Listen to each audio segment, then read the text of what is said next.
নিরাপদ খাবার, সুস্থ জীবন। আসসালামু আলাইকুম। আজকে তৈরি করে দেখাবো পুষ্টিগুণে ঠাসা প্রোটিন সালাদ রেসিপি। এটা আপনাকে দ্রুত ওজন কমাতে সাহায্য করবে, বয়সের ছাপ দূর করবে। এছাড়া রয়েছে আরও অসংখ্য স্বাস্থ্য উপকারিতা। এটা শুধু পুষ্টিকরই নয়, খেতেও অনেক সুস্বাদু, তৈরি করাও অনেক সহজ।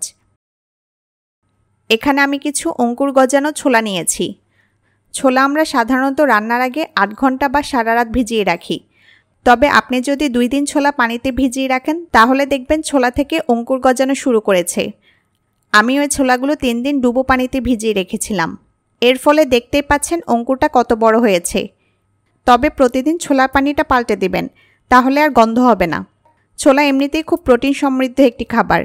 ছোলায় রয়েছে বিভিন্ন প্রকার ভিটামিন, খনিজ লবণ, ম্যাগনেসিয়াম ও ফসফরাস। আর ছোলা কয়েকদিন ভিজিয়ে রাখার ফলে যখন এতে অঙ্কুর গজায় তখন ভিটামিন, খনিজ লবণ, ম্যাগনেসিয়াম ও ফসফরাসের পরিমাণ কয়েক গুণ বেড়ে যায়। আমাদের দেশে ছোলাকে যেভাবে মুখরোচক করে মশলা দিয়ে শুকনা মরিচ, পেঁয়াজ, হলুদ মরিচ, তেলে আলু সহকারে ভাজা হয়, তাতে মজা হয় ঠিকই, কিন্তু এটা হজমের জন্য অত্যন্ত ক্ষতিকর হয় এবং ছোলার অনেক গুণাগুণ নষ্ট হয়ে যায়। শরীরের জন্য সবচেয়ে ভালো হয় ছোলা মশলামুক্তভাবে খাওয়া হলে। সেক্ষেত্রে অঙ্কুর গজানো ছোলা দিয়ে সালাদ তৈরি করে খেতে পারেন। চলুন কিভাবে সালাদ তৈরি করবেন প্রসেসটা দেখাই। প্রথমে আমি একটা পাত্রে 1 টেবিল চামচ অলিভ অয়েল নেব। অবশ্যই অলিভ অয়েল নেওয়ার চেষ্টা করবেন। অলিভ অয়েল না থাকলে খাঁটি সরিষার তেল নিতে পারেন। এরপর এখানে নিয়েছি 1 টেবিল চামচ লেবুর রস। এখানে দিচ্ছি 1 চা চামচ চাট মশলা। ঘরে কিভাবে নির্ভেজাল চাট মশলা তৈরি করবেন তার একটা রেসিপি উপরের আই বাটন ও নিচের ডেসক্রিপশন বক্সে পাবেন। দিয়ে দিচ্ছি 1 চা চামচ সাদা গোলমরিচ গুঁড়া। দিচ্ছি সামান্য পরিমাণ Himalayan pink salt. Himalayan pink salt না থাকলে সাধারণ লবণ দিলেও চলবে। এখন সবগুলো উপকরণ ভালোভাবে মিশিয়ে নেব। আমি যে সালাডটা আপনাদের তৈরি করে দেখাচ্ছি এটা কিন্তু আপনারা ভাতের বিকল্প হিসেবে খেতে পারেন। এ সালাদে আমাদের শরীরের জন্য প্রয়োজনীয় সকল পুষ্টি উপাদান থাকবে।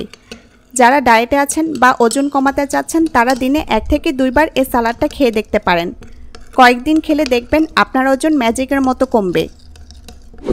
এখন সালাদ তৈরির মূল প্রসেসে চলে এলাম।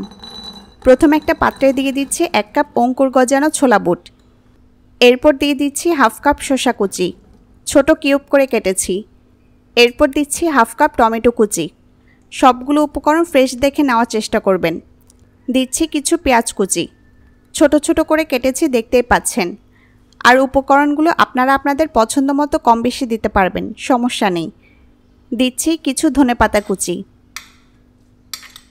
দিচ্ছি কিছু ভাজা চীনা বাদাম। বাদাম অনেক উপকারী আপনারা জানেন। বাদাম দিয়ে স্বাস্থ্যকর অনেক রেসিপি আমার চ্যানেলে আছে, লিঙ্কগুলো ডেসক্রিপশন বক্সে পাবেন। সবশেষে দিচ্ছি কিছু পনির। আমি ছোট কিউব করে কেটে নিয়েছি। পনিরও উচ্চ প্রোটিন সমৃদ্ধ খাবার, স্বাস্থ্যের পক্ষে অনেক উপকারী। পনির ত্বকের সুস্থতার জন্য ম্যাজিকের মতো কাজ করে এবং এটা ক্যালসিয়ামের ভালো উৎস।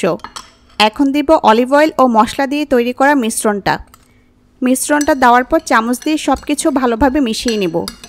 আর আমি যে উপকরণগুলো দিলাম এর সবগুলো দিতে হবে বিষয়টা এমন না। এর কোনোটা যদি না থাকে বা পছন্দ না করেন তাহলে কিন্তু এই উপকরণ বাদ দিয়েও সেম প্রসেসে সালাডটা তৈরি করতে পারেন। আর এটা খেতে কিন্তু অনেক টেস্টি। আপনারা যে কোনো সময় এভাবে প্রোটিন সালাদ তৈরি করে খেতে পারেন।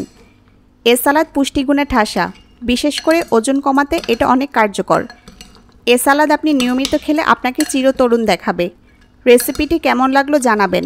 কোনো প্রশ্ন থাকলে কমেন্টে লিখুন। সবাই নিরাপদ খাবার খান, কী খাচ্ছেন জেনে বুঝে খান। আজকের মতো বিদায় নিচ্ছি। খোদা হাফেজ।